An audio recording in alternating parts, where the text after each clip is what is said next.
Paz do Senhor, irmãos. Abra sua Bíblia comigo em Lucas, capítulo de número 15, versículo de número 25. Eu fiquei feliz nessa noite. Foi a primeira vez que eu vi o sargento Ailton ficar baixinho do lado do irmão Raimundo. Fiquei feliz com isso. Ele chega para a gente assim, irmão,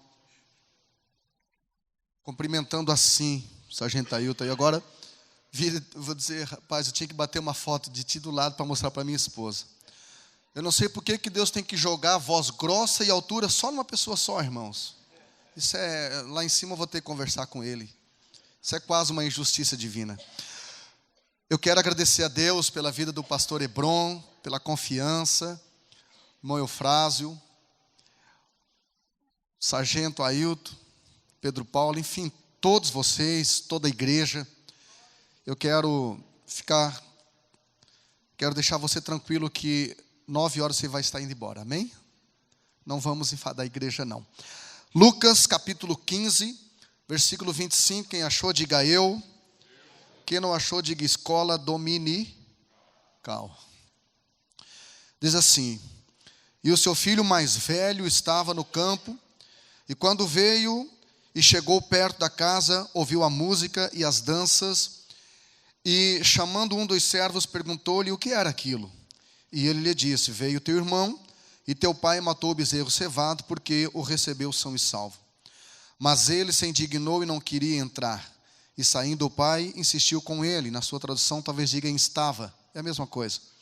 Mas respondendo ele, disse ao pai: eis que te sirvo há tantos anos, sem nunca transgredir o teu mandamento, e nunca me deste um cabrito para alegrar-me com os meus amigos.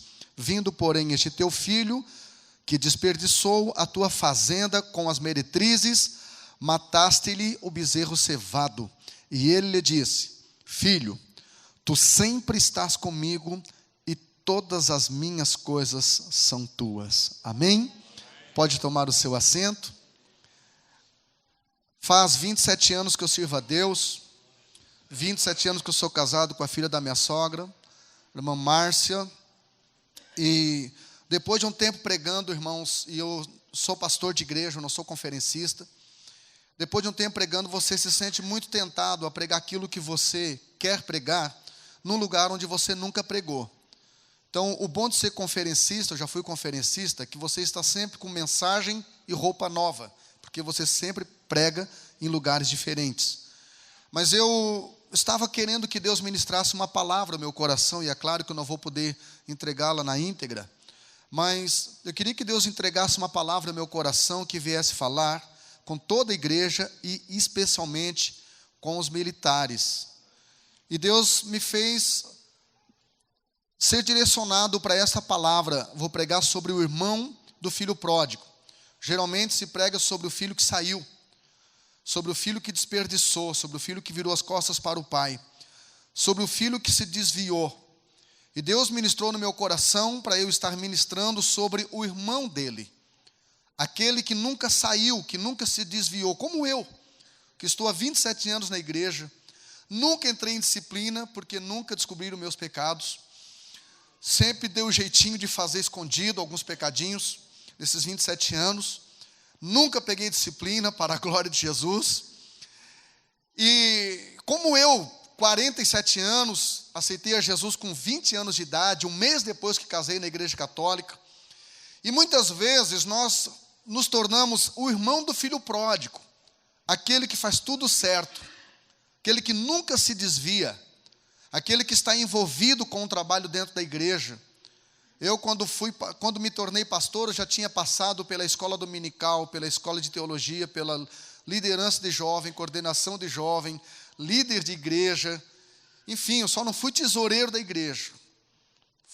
E também não fui diácono, eu fui de auxiliar a presbítero, evangelista e pastor. Então, o filho pródigo, ele enfrentou a crise do ter. Por quê? Porque ele não soube administrar aquilo que ele tinha. E eu vejo muitas pessoas com dificuldade de administrar aquilo que tem, aquilo que Deus dá. Muitas pessoas têm dificuldade de continuarem humildes. Olha aqui para a minha gravata. Muitas pessoas têm dificuldade de continuarem humildes com o sucesso. Muitas pessoas têm dificuldade de continuarem humildes quando eles passam do filé nenhum para o filé mignon. Quando eles passam do macarrão nada para macarronada. Quando eles passam do Fusca para o Fúzio, da Alfavela para a Alphaville.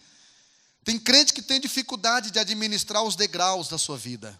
E continuar humilde, continuar dependente, continuar orando a Deus, pedindo direcionamento para os pequenos detalhes da sua vida. Então, do versículo 11 até o versículo 24, você conhece a história do irmão do filho pródigo. Abra sua Bíblia comigo e mantenha aberta em Lucas capítulo 15. Do versículo 11 ao versículo 24, a Bíblia narra a passagem do irmão do filho pródigo. Então, ele sofreu de uma crise visível, uma crise que todos perceberam, porque ele saiu da igreja. Ele se desviou, ele foi para o mundo. E esta crise, gente, é a crise de imaturidade. A Bíblia começa dizendo no versículo 12 que o filho mais moço. Então esse jovem não teve maturidade. Ele não teve maturidade para administrar aquilo que ele tinha, aquilo que era seu direito. Quando nós olhamos para a Bíblia Sagrada, há dois tipos de pessoas dentro da igreja: o menino e o filho. O menino é aquele que ainda não tem maturidade. E a Bíblia Sagrada diz, no livro, na Epístola aos Gálatas, no capítulo 4, versículo 1, que enquanto o filho, ele é menino, nada difere do escravo. Ou seja, ainda que o filho tenha direito, ele vai ser tratado como um servo, como um escravo. Lá em casa eu tenho 3 filhos, junto com a filha da minha sogra. O Natan, que tem 26 anos de idade, e tenho filha que é de menor de idade. E às vezes ela quer ter o mesmo direito do Natan, mas não dá. Ela não pode, minha filha de menor não pode dirigir meu carro. O Natan pode, porque já tem habilitação e idade. Então, enquanto o menino é criança, em nada ele difere do escravo. Ele vai ser tratado igual ao servo. Então, diga para alguém do seu lado: Deus não usa menino. Diga para alguém do seu lado, por favor: Deus não usa menino. Diz: Deus usa filho. Por isso que no mesmo capítulo 4 e versículo 4 de Gálatas, a Bíblia segue dizendo, no versículo 4, mas vindo a plenitude dos tempos, ou seja, o tempo perfeito, o tempo escolhido por Deus, o tempo determinado pelo Pai. Vindo o tempo perfeito, Deus enviou o seu filho, não menino, nascido de mulher, nascido sobre a lei. Deus não usa menino. Deus não usa neófito na sua obra. Muitas vezes nós pastores nos empolgamos e nos equivocamos, e em detrimento da necessidade, nós colocamos alguém para suprir determinada falta. Mas Deus não trabalha por necessidade, Deus trabalha por propósito.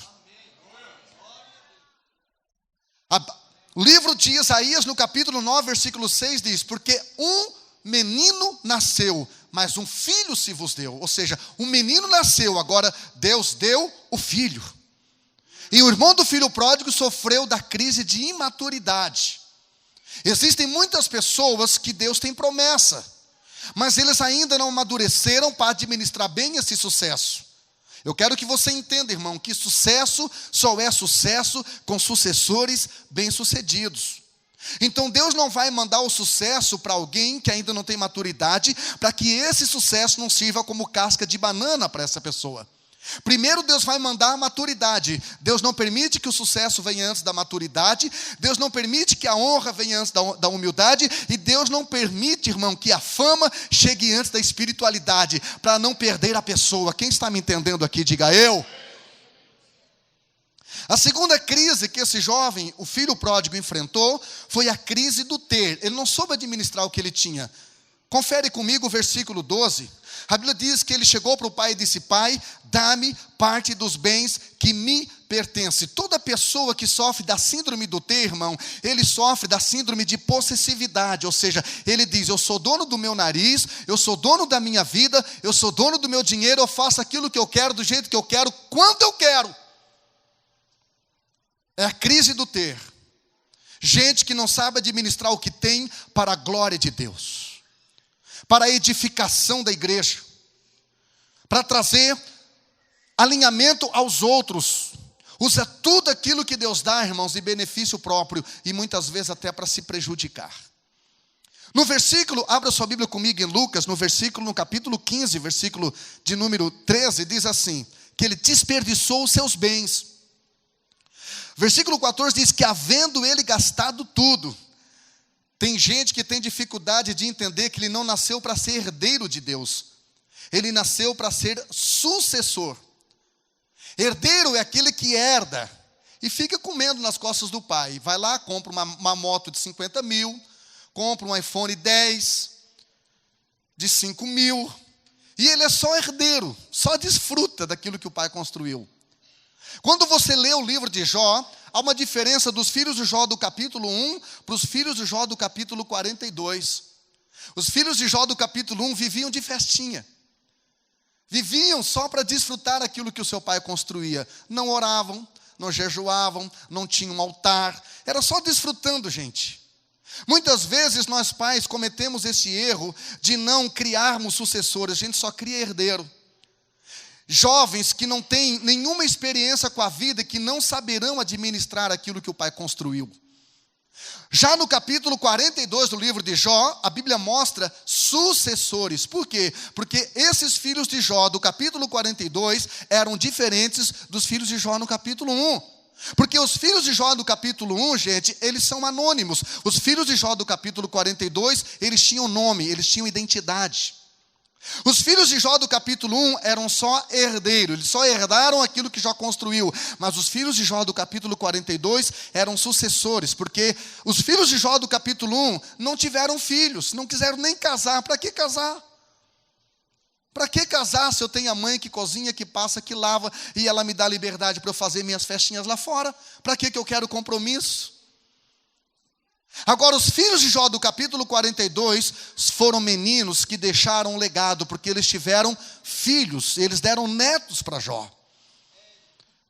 Queridos, Deus não criou eu e você para sermos herdeiros na sua casa e só desfrutarmos do que Ele fez. Deus criou eu e você para sermos sucessores.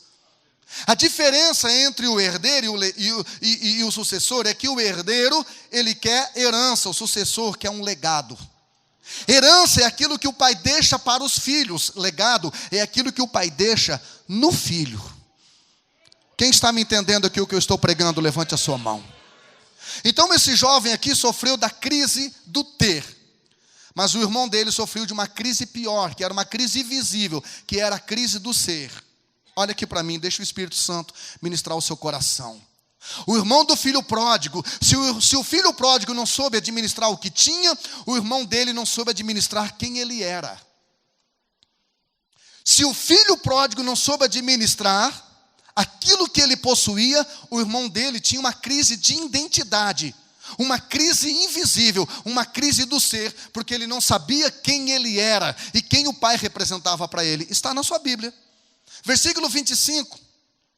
Versículo 25. A Bíblia segue dizendo que este irmão mais velho vinha do campo. É isso que está aí na sua Bíblia. O irmão mais velho que vinha do campo. Irmãos, toda pessoa que sofre da síndrome do ser, ela trabalha na igreja. Ela tem um cargo na igreja. Ela faz alguma coisa na igreja. Ela tem alguma atividade na igreja. Uma pessoa que sofre da síndrome do ser, isso não significa que ela não terá ministério. Isso não significa que ela não fará coisas na igreja. Aliás, é exatamente isto, quando mal administrado, que lhe atrapalha. Teve um momento na minha vida em que Deus falou ao meu coração: Jean, eu estou com saudade de ti. Aí eu disse para Deus: mas eu estou na tua casa de segunda a segunda. Aí eu comecei a passar para Deus tudo aquilo que eu fazia. Eu disse: Deus, eu já escrevi 5 livros para ti. Eu tenho feito a tua obra. Eu já tenho pregado em muitos lugares. Eu tenho coordenado. Eu tenho sido professor na tua casa. Eu tenho feito um monte de coisas. Até que Deus me disse: você tem feito a obra de Deus, mas você não tem tido tempo para o Deus da obra. Irmãos, com todo o problema do irmão do filho pródigo, com todo o problema, quem aqui ora para que os desviados voltem? Levante a mão. Se você não o faz, deveria. Eu tenho um filho desviado, que ficou até os 18 anos na casa de Deus, era um dos bateristas da igreja, e hoje está desviado. No período de 4 meses em que ele esteve desviado, quando ele voltou de novo e agora voltou para o mundo de novo, nesse período, foi o período em que Deus me deu o livro Bons Pais de Filhos Ruins e Ótimos Filhos de Péssimos Pais. E o resumo é quando a fruta cai longe do pé. Então Deus me deu esse livro. Agora, nós oramos pelos desviados, certo? Vou tentar aqui em cima. Nós oramos pelos desviados, certo? Vocês oram pelos desviados? Você está numa igreja evangélica, não pode mentir. Aí Deus me fez a seguinte pergunta quando pediu para eu pregar essa palavra. Eu espero que um dia eu volte aqui para terminá-la. Deus fez a seguinte pergunta: Jean, será que vocês que estão na igreja, que não se desviaram, estão servindo o Senhor de vocês com mais fidelidade do que o desviado está servindo o Senhor dele? Será que vocês estão cantando na igreja? E deu certo que hoje meu filho chegou de manhã em casa. Então você não está ouvindo uma palavra de um homem perfeito, com uma família perfeita. Hoje meu filho chegou de manhã em casa, eu perguntei para ele: onde é que você estava, Natan? Ele disse: pai, eu fui com a Sandy, que é a namorada dele, num show ontem à noite. Depois nós fomos para casa de um casal de colegas nossos.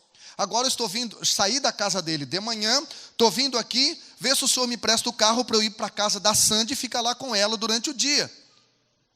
E eu disse: você foi para um show? Aí Deus me perguntou: será que você, hoje à noite, Jean, você vai ter a mesma alegria de me adorar na minha casa que o teu filho teve a alegria de adorar o Senhor dele num show? Será que nós evangélicos, irmãos, os filhos mais velhos, que nunca se desviam, será que nós não tínhamos como fazer será que nós não tínhamos que fazer um curso com os desviados de como servir o seu Senhor com intensidade? Porque no mundo, irmão, quem fuma maconha, fuma todo dia. No mundo, quem bebe, bebe todo dia. No mundo, quem faz festa todo dia. No mundo, quem está no mundo com intensidade. No mundo ninguém bebe sozinho, vai para o bar com a galera, e lá ele canta, assassina a música do Zezé de Camargo e Luciano, e lá ele vira cantor. Quem fuma maconha no mundo não fuma sozinho lá atrás de casa, não. Vai lá para o Mocó, manda um zap para a galera, diz: galera, vamos chapar. Eu tenho uma daquela mapurinha mesmo, daquela mesmo, da latinha. Agora a gente vem para a igreja e não convida ninguém. A gente vem para a igreja no domingo à noite. Deixa eu virar para os jovens aqui, para eles verem minha cara.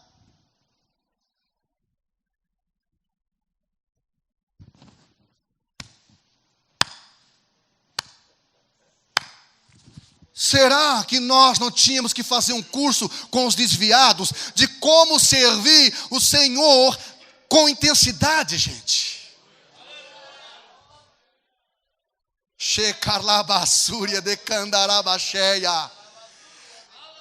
O filho pródigo chama o pai dele de pai 3 vezes nessa parábola. O irmão dele não o chama nenhuma vez. Quando ele se refere ao pai, ele diz: ei, o irmão dele não chama o pai dele de pai nenhuma vez. O irmão do filho pródigo não chama o filho pródigo de irmão nenhuma vez. Quando ele se refere ao irmão, ele diz: vindo esse teu filho.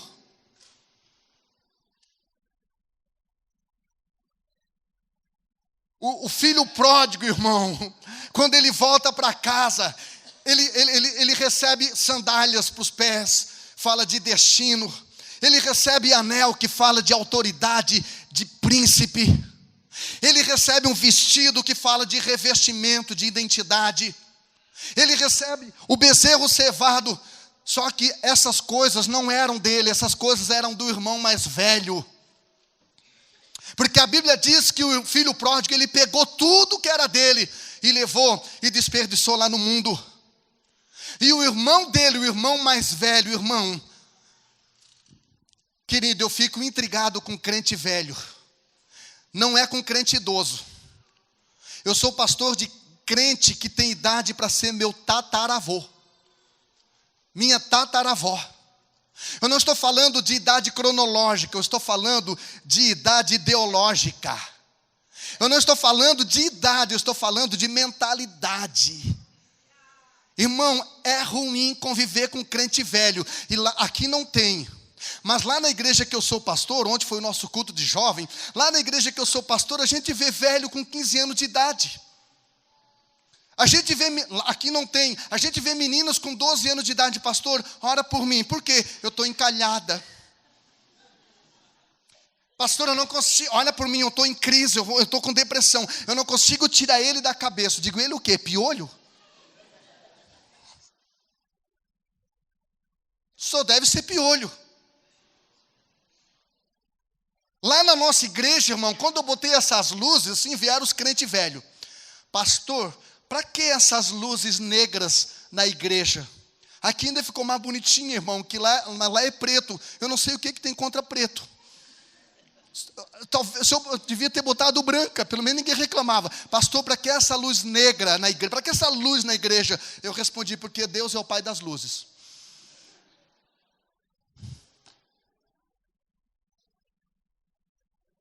Quem é que reclama de som alto na igreja? É o crente, irmão, novo convertido? Ou é o crente velho? Quando você passar um carro de som, sabia que você não vai ter um velhinho lá dentro? É jovem? Porque barulho, eu estou com 47 anos, já estou passando por isso. Barulho, irmão, quem é que gosta de barulho? Irmão, então lidar com crente velho não é fácil. O irmão mais velho de Davi criticou Davi, porque Davi tinha liderança sobre a sua vida, e ele, o Eliabe, não tinha. Os irmãos mais velhos de José criticaram José, porque José tinha mentalidade de governo, tinha sonhos de liderança na sua vida, e eles tinham mentalidade de estrela. Por isso o sonho foi 11 estrelas que se dobravam.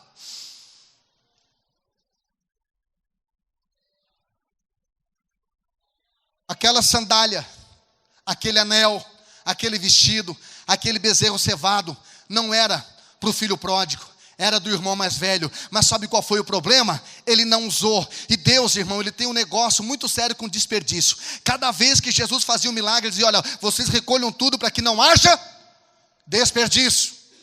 Então tudo aquilo que Deus tem dado para nós, tudo aquilo que Deus tem dado para você, e você não tem usado, me desculpa, vai vir o desviado lá de fora, irmão, vai vir o homossexual lá de fora, vai vir a meretriz lá de fora, o traficante lá de fora, e vai começar a usufruir daquilo que é seu, está aqui dentro, é disponível para você, mas você não usa. Deus não usa os interessantes, Deus usa os interessados. Fique em pé, por favor. Não leve nada daquilo que Deus tem para você para o cemitério, querido. Ei, alô? Não leve nada daquilo que você tem, que Deus colocou na sua vida para o cemitério. Se Deus te deu música, grave. Pastor, a minha voz parece uma cabrita gripada. Faça um curso de voz. Quando eu gravei, irmão, meu primeiro DVD de mensagem, que eu ouvi a minha voz, disse, meu Deus, que coisa horrível. Mas enquanto aqueles que têm voz bonita, irmãos, estão no banco esperando Deus mandar um radug do céu.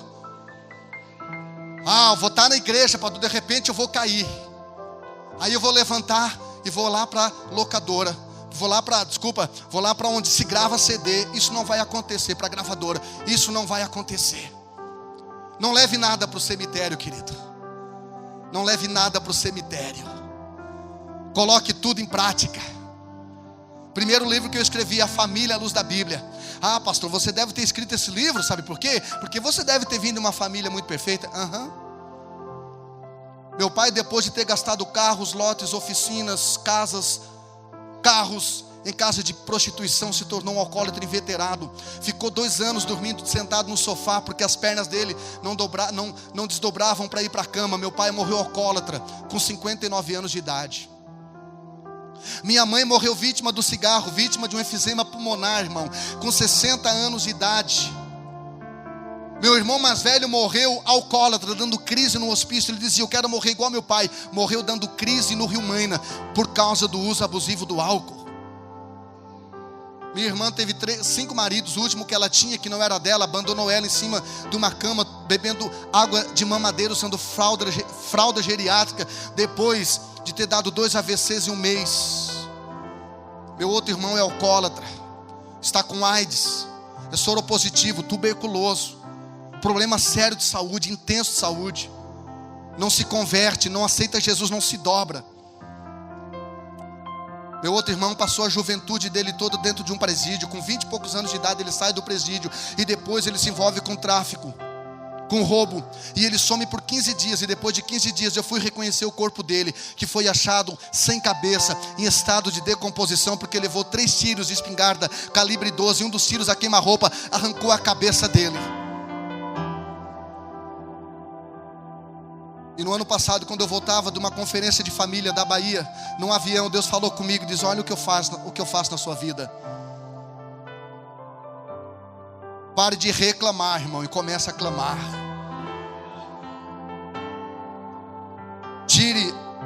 Tire as suas harpas dos salgueiros, porque a terra em que você está não é Babilônia, é uma terra santa. Deus continua sendo o mesmo. E lá na internet tem tanta besteira, e se você soubesse o quanto a sua palavra, a sua mensagem, o seu louvor poderiam fazer diferença, pelo menos para uma só pessoa, você estaria colocando mais coisas de Deus lá na sua rede social. A nossa vida, ela se move em 2 palavras: graça e misericórdia. Na graça, Deus me dá o que eu não mereço. Na misericórdia, Ele não me dá o que eu mereço. Eu mereci o inferno, Ele me dá o céu. Eu mereci o lixo, Ele me dá o luxo. Eu merecia estar lá na sarjeta, Ele me colocou entre os príncipes, para a glória de Deus. O Pai nessa noite diz para você: tudo que é meu é teu.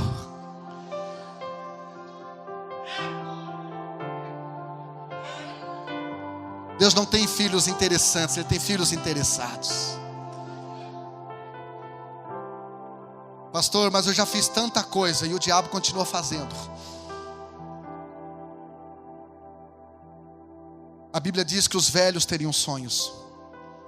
Não são os novos visões, os velhos sonhos. Não é tempo de parar. Não deixe os pródigos voltarem para casa para fazer o que você deveria estar fazendo. Coloque a sua mão sobre o seu coração. Quero orar por você. Feche os seus olhos. Ninguém vai roubar a sua carteira. Feche os seus olhos, por favor.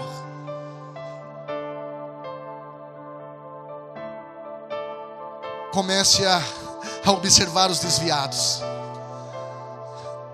Olha como eles bebem todos os dias. Quando eu descobri isso, queridos, faz 1 ano que nós começamos a casa de oração lá na igreja. 1 ano que nós oramos todos os dias das 6 às 7 da manhã. Pastor, as coisas do lado de fora mudaram? Não, as coisas aqui dentro mudaram. Feche seus olhos. Pai, no nome de Jesus. No nome de Jesus. No nome de Jesus, eu quero te agradecer, Pai, pelos teus filhos que estão aqui. Não se desviaram. Eles não vão ser precisos ir para o mundo para ter saudade da tua casa. Eles não vai ser preciso eles irem para o mundo para eles sentirem saudade da tua presença. Não vai ser preciso eles irem para o mundo para que eles possam desfrutar do anel, do vestido e da sandália. Não, Senhor. Não, nós receberemos mentalidade de filho. Nós deixaremos de ser irmãos mais velhos e nós seremos renovados no nosso espírito, para que nós possamos voltar a chorar em tua presença, a te adorar com intensidade, a ter prazer em convidar pessoas para vir para a tua casa.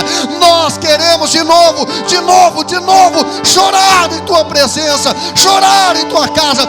Nós estamos com saudade do barulho de avivamento que a nossa igreja tinha.